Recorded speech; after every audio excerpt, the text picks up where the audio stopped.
Welcome to the Slop Farm. Enjoy the video.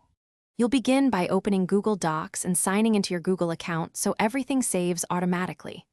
Once signed in, click New, then Google Docs. Select either a blank document or a template that matches your goal. Make sure to name the document at the top so you can find it later. While you type, notice the autosave indicator.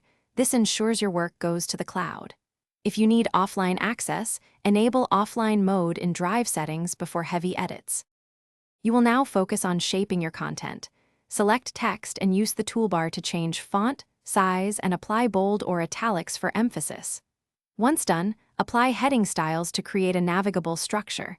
This helps with the outline and table of contents. Make lists and adjust alignment to improve readability. Insert images, links, or tables where needed, and use Explore to grab sources or suggestions. Remember to use keyboard shortcuts to speed up repetitive edits. To finish, click Share to invite collaborators and choose Viewer, Commenter, or Editor permissions so everyone has the correct access. Next, export via File, Download, and Pick DocX, PDF, or another format for distribution.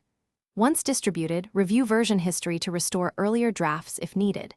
If syncing or saving fails, check your internet connection, confirm you're signed into the correct account, and verify Google Drive storage limits. Force a manual save by toggling offline mode. Thanks for watching. Consider subscribing if we helped you today.